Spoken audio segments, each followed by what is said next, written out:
El día que la maté no estaba enojado, estaba convencido de que tenía razón. Y eso es lo que más miedo me da ahora, cuando despierto cada mañana en esta celda fría y recuerdo que cumpliré 57 años de cárcel por haber confundido amor con posesión. Nadie se levanta pensando que va a convertirse en un asesino. Yo tampoco. Yo era padre, trabajador, el hombre que llevaba a sus hijos al colegio y que los domingos hacía asados en el patio. Pero hay heridas que uno no sabe que están abiertas hasta que alguien las roza. Y los celos no son una emoción, son una infección. Empiezan como una molestia leve y terminan pudriendo todo lo que tocan. Ella era la madre de mis hijos. La mujer con la que compartí más de una década. Nos conocimos jóvenes, con esa mezcla de pasión e ignorancia que hace que todo parezca eterno. Al principio, la intensidad era amor. O eso creíamos. Yo era detallista, protector, demasiado protector. Me molestaba que otros la miraran. Me incomodaba que tuviera amigos hombres. Me decía a mí mismo que era normal, que era porque la amaba. Pero la verdad es que ya estaba enfermo mucho antes de saberlo. Los problemas comenzaron como comienzan todos, silencios largos, discusiones por cosas pequeñas, reproches que parecían insignificantes pero que escondían resentimientos viejos. Ella empezó a cambiar. O quizá fui yo quien cambió.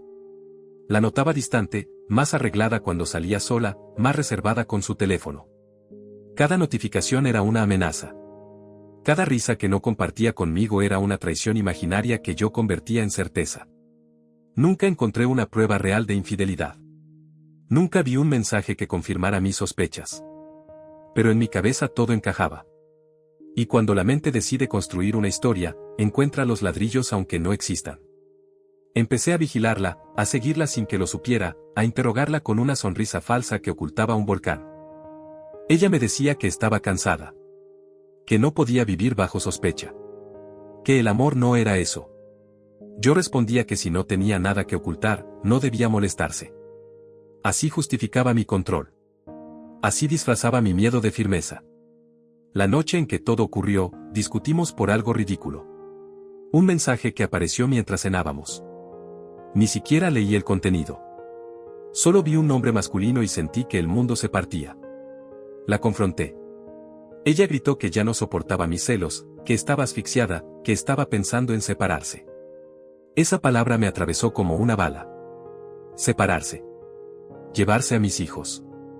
Dejarme solo con mis fantasmas. No recuerdo cada segundo con claridad. Recuerdo su mirada firme, decidida, por primera vez sin miedo. Recuerdo mi respiración acelerada. Recuerdo pensar que si la perdía, lo perdía todo. Y en ese pensamiento absurdo encontré la excusa perfecta para lo imperdonable. Fue un impulso que duró segundos y una consecuencia que durará toda la vida. Mis manos, que tantas veces acariciaron su rostro, se convirtieron en armas. Cuando entendí lo que había hecho, ya era tarde. El silencio de la casa era más fuerte que cualquier grito. Mis hijos dormían en la habitación contigua mientras su madre yacía en el suelo. Hay sonidos que no se olvidan. El eco de mis propios sollozos. La sirena acercándose. El clic frío de las esposas cerrándose en mis muñecas. Pero nada es tan ensordecedor como el recuerdo de la mirada de mis hijos cuando supieron que su padre había matado a su madre. En el juicio intentaron entenderme. Psicólogos hablaron de celotipia, de trastornos de posesión, de inseguridad patológica. Palabras técnicas para describir lo que yo sabía desde el primer día en prisión, que fui débil. Que elegí la violencia porque no soporté la idea del abandono. Que confundí el miedo con amor y el control con cuidado. Aquí adentro he tenido demasiado tiempo para pensar. He repasado cada discusión, cada señal que ignoré, cada vez que ella pidió ayuda sin decirlo explícitamente. Me doy cuenta de que no la maté solo esa noche. La fui apagando poco a poco con mis sospechas, con mis interrogatorios, con mi necesidad enfermiza de sentirme suficiente. Cumpliré 57 años de cárcel. Saldré, si salgo, siendo un anciano que ya no reconocerá el mundo. Mis hijos crecieron lejos de mí. Aprendieron a pronunciar la palabra padre con vergüenza. Y lo entiendo. Porque yo mismo no sé si merezco ese título. Lo más cruel no es la condena. Es saber que todo pudo ser distinto si hubiera aceptado mi fragilidad. Si hubiera pedido ayuda. Si hubiera entendido que nadie pertenece a nadie. Que amar es aceptar la posibilidad de perder. Hay noches en las que cierro los ojos y vuelvo a verla como era al principio, riendo sin miedo, confiando en mí. Y me pregunto en qué momento exacto dejé de verla como persona y empecé a verla como propiedad. No espero perdón. No lo merezco. Solo cuento esto porque los celos no anuncian que van a destruirte. Se disfrazan de intensidad, de pasión, de te celo porque te amo. Y cuando te das cuenta de que era una mentira, ya estás sentado en una celda contando los años que te separan de una libertad que ya no sirve para nada. Maté a la madre de mis hijos por celos. Pero la verdad más incómoda es esta, no fue un arrebato momentáneo. Fue el resultado de muchas decisiones pequeñas, de muchas veces en que elegí mi orgullo sobre su paz. Y esa es la cicatriz que nunca va a cerrar, ni siquiera cuando el calendario termine de arrancar el último de mis 57 años. Porque el tiempo aquí no cura, solo desgasta. No es un río que limpia, es una lija que raspa lento. Cada día en prisión es igual al anterior, pero mi mente no lo es. Mi mente regresa. Retrocede. Se detiene en escenas que antes parecían pequeñas y ahora son cuchillos. Hay una imagen que vuelve siempre, ella sentada en el borde de la cama, mirándome como si ya no me reconociera. No era odio lo que había en sus ojos. Era cansancio. Un cansancio profundo, de esos que no se duermen. Y yo, en lugar de verla, veía una amenaza. En lugar de escuchar su agotamiento, escuchaba un desafío. Qué absurdo se siente ahora recordar eso. Cómo pude confundir la fatiga con traición. En la cárcel aprendí que los celos no eran amor herido, sino ego asustado. Pero entenderlo no me devuelve nada. Solo me obliga a convivir con la versión más cruda de mí mismo. Aquí no hay distracciones. No hay trabajo que tape el ruido. No hay televisión que silencie la culpa cuando se apagan las luces. Al principio me defendía incluso en mi propia cabeza. Me repetía que ella me provocó, que fue su indiferencia, su decisión de irse, su amenaza de separarse. Me decía que yo reaccioné, que fui empujado. Esa narrativa me permitía dormir algunas noches. Pero las mentiras tienen patas cortas, incluso cuando uno mismo se las cuenta. Un día, durante una sesión con el psicólogo de la prisión, él me hizo una pregunta que no supe responder: si ella se hubiera quedado, ¿habría sido feliz? Quise decir que sí. Quise decir que todo habría mejorado. Pero la verdad es que no. Si se hubiera quedado por miedo, por obligación, por los hijos, yo habría seguido desconfiando. Habría seguido buscando señales invisibles. Habría seguido interpretando cada silencio como una conspiración. No la maté solo por celos. La maté porque no sabía vivir con la incertidumbre. Porque necesitaba controlar lo que no se puede controlar, el corazón de otra persona. Mis hijos dejaron de visitarme después del tercer año. Al principio venían con su abuela. Entraban con esa mezcla de curiosidad y vergüenza que solo tienen los niños cuando no entienden del todo el mundo adulto. Me miraban como si esperaran una explicación mágica. Como si yo pudiera decirles que fue un accidente, que todo fue un malentendido, que su madre volvería. Recuerdo una visita en particular. Mi hijo mayor ya no era un niño, empezaba a convertirse en hombre. Me miró fijo, sin lágrimas. Me dijo: si tanto la amabas, ¿por qué la mataste? No levantó la voz. No hubo rabia en su tono. Solo una pregunta limpia, directa. Y yo no pude responder. Porque cualquier respuesta era una mentira. Después de ese día, las visitas se hicieron más cortas. Más frías. Hasta que dejaron de venir. A veces imagino sus vidas sin mí. Imagino sus cumpleaños, sus graduaciones, sus primeras derrotas y sus primeras victorias. Imagino a alguien más ocupando el lugar que yo destruí. Y una parte de mí siente celos de eso también. Es irónico. Incluso desde aquí, incluso después de todo, el viejo veneno intenta sobrevivir. He tenido pensamientos oscuros que me avergüenza admitir. Momentos en los que la culpa es tan pesada que desearía no despertar. No por escapar del castigo, sino por silenciar la repetición constante de aquella noche. Pero luego recuerdo que esa sería otra forma de huir. Y ya huí demasiado cuando elegí la violencia en lugar de enfrentar mi miedo. La prisión tiene sus propias reglas, sus propios silencios. Aquí nadie pregunta demasiado por qué estás. Todos cargan algo. Algunos presumen sus delitos como medallas torcidas. Yo no. Yo no puedo. Cuando alguien me pregunta qué hice, digo la verdad sin adornos. Maté a la madre de mis hijos por celos. La frase cae pesada. Algunos se burlan. Otros guardan silencio. Yo solo bajo la mirada. Hay noches en que sueño que ella está viva. En el sueño no hay sangre ni gritos. Solo estamos sentados en la mesa de la cocina. Ella me habla con calma. Me dice que pudo haber sido distinto. Que yo pude haber elegido otra cosa. Y en el sueño yo le pido perdón. Pero nunca me responde. Se levanta y se va. Siempre se va. Y despierto justo en ese momento, con la sensación de haber sido abandonado otra vez. Me tomó años entender que mi mayor terror no era perderla a ella, sino enfrentar mi propia insuficiencia. Siempre me sentí poco. Poco atractivo, poco exitoso, poco interesante. Ella era más sociable, más luminosa. Y en lugar de admirar eso, lo convertí en amenaza. En vez de trabajar en mi inseguridad, intenté reducir su mundo para que encajara en el tamaño de mi miedo. He pensado mucho en la palabra dignidad. La suya y la mía. Yo creí que mi dignidad estaba siendo herida por sus posibles traiciones imaginarias. Pero la verdadera herida fue la que yo infligí al no respetar su libertad. La traté como si su decisión de quedarse conmigo fuera una obligación eterna. Como si el amor firmado una vez no pudiera deshacerse.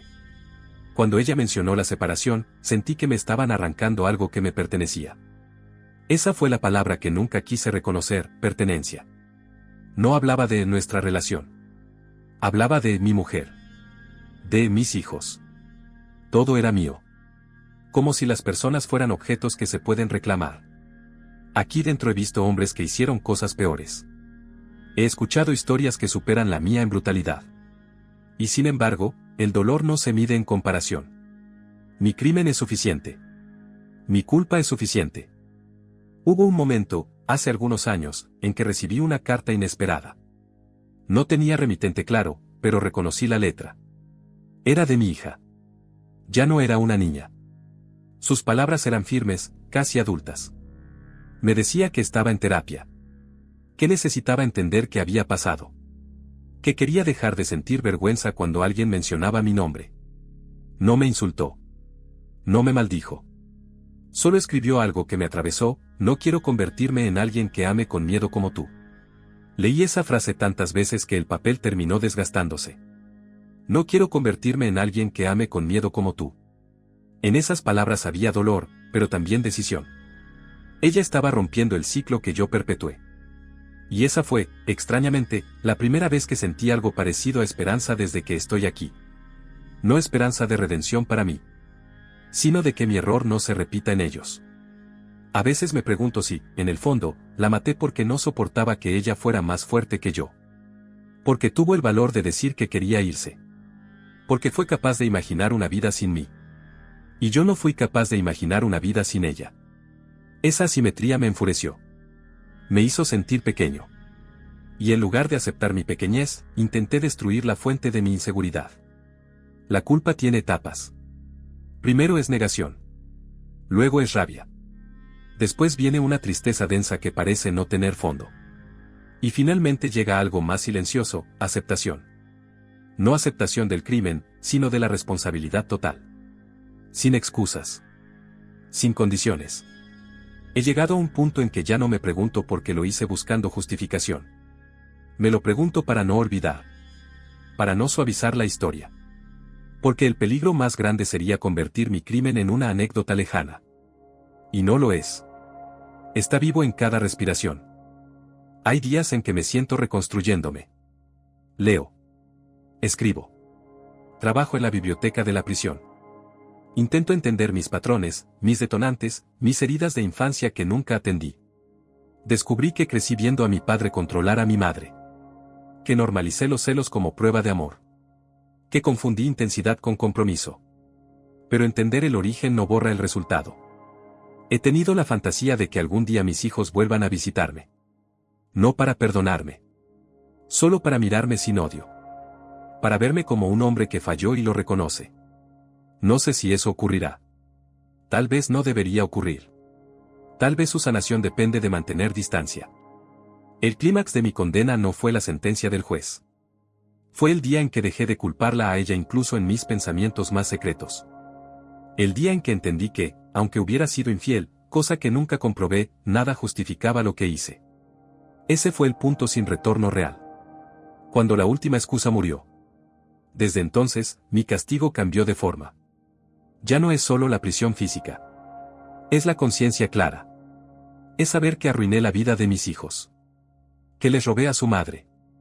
Que les enseñé, con el peor ejemplo posible, cómo el miedo puede convertirse en violencia. A veces me siento al borde de la cama de esta celda y cierro los ojos. Intento recordar su voz sin asociarla a la última discusión. Intento rescatar un recuerdo limpio. La vez que bailamos en la sala cuando no había música. El día que nació nuestro primer hijo y lloré sin vergüenza. Esos momentos existieron. No todo fue oscuridad. Y quizá eso es lo que más duele, que había amor, pero yo lo contaminé. No puedo cambiar el pasado. No puedo devolverle la vida. No puedo devolverles la infancia intacta a mis hijos. Lo único que puedo hacer es no mentirme más. Si algo he aprendido es que el verdadero enemigo no era el hombre cuyo nombre apareció en ese mensaje. El verdadero enemigo era mi incapacidad de tolerar la pérdida. Mi obsesión por asegurar lo incierto. Mi necesidad de poseer. Cuando cumpla el último año de condena, si es que mi cuerpo aguanta, seré un anciano. Tal vez nadie me espere afuera. Tal vez el mundo siga girando sin saber quién fui. Y eso está bien. No necesito reconocimiento. No merezco absolución pública. Pero hay algo que deseo, aunque suene contradictorio, que mi historia sirva para incomodar. Para que alguien que sienta celos como yo lo sentí se detenga un segundo. Para que alguien que crea que amar es vigilar se pregunte qué está escondiendo en realidad. Porque el monstruo no aparece de un día para otro. Se alimenta de pequeñas concesiones, de frases justificadas, de controles disfrazados de cuidado. Yo no nací asesino. Me convertí en uno decisión tras decisión. Y si hay algo que me atormenta más que la imagen de aquella noche, es saber que hubo miles de momentos en los que pude elegir distinto. Ahora, cuando la luz del pasillo se filtra por la rendija de la puerta y anuncia otra madrugada idéntica, me quedo sentado, escuchando mi propia respiración. No huyo de los recuerdos. No los adorno. Los dejo estar. Maté a la madre de mis hijos por celos. Esa es la verdad desnuda. Pero lo que realmente me condena no son solo los 57 años escritos en un papel. Es entender que el amor no muere cuando alguien se va. Muere cuando dejamos de ver al otro como libre. Y yo la dejé de ver mucho antes de quitarle la vida. Esa es la confesión que pesa. Esa es la cicatriz que no tiene fecha de vencimiento. Y aunque el mundo me olvide, aunque mis hijos decidan no volver a pronunciar mi nombre, yo seguiré aquí, habitando cada consecuencia, sabiendo que el peor encierro no son estos muros, sino la certeza irreversible de que, por miedo a perder, lo perdí todo.